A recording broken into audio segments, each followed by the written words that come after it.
Welcome to another decoupage project, a technique I love very much. Today I will be decoupaging the inside of a drawer. This is a drawer from a very cheap console table, one of my first projects from a few years ago.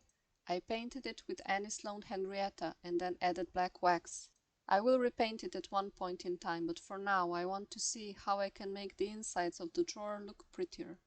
First I disassemble the drawer. I'm always very mindful of where I put the hardware and the screws because they tend to get lost otherwise. I usually use napkins for decoupage, but this time I wanted to try out gift wrap paper. It has a beautiful design. Gift wrap paper is different from a napkin because it is much thicker and the image is only on the surface so it can smear off. But it appears a bit more sturdier than a napkin and it is very affordable.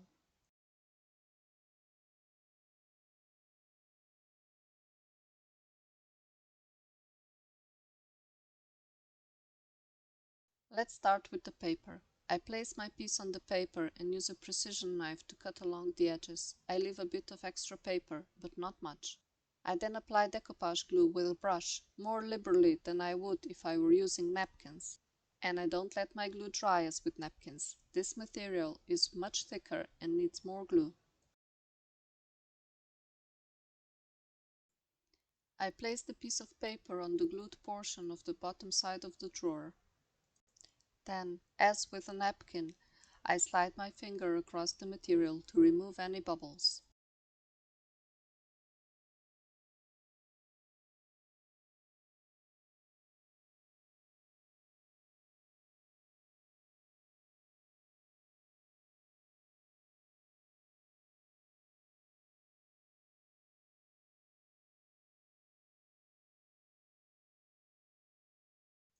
When I am done, I check with my palms if there are any creases left. With a busy paper such as this one, creases can hide in between the design.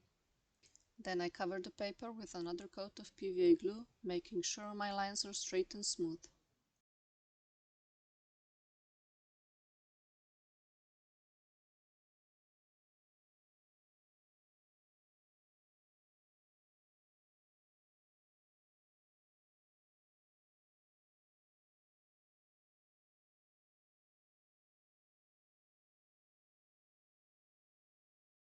I noticed the crease and I smoothed it out. This took a few tries, but in the end it worked.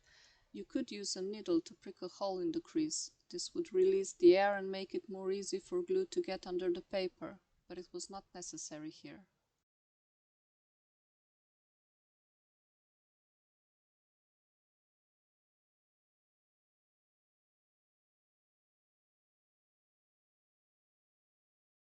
I followed the same process on the other sides of the drawer.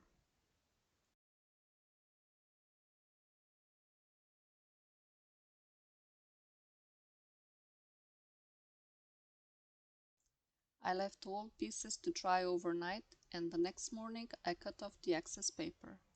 With napkins, I usually use a sanding pad because a knife can tear the napkin.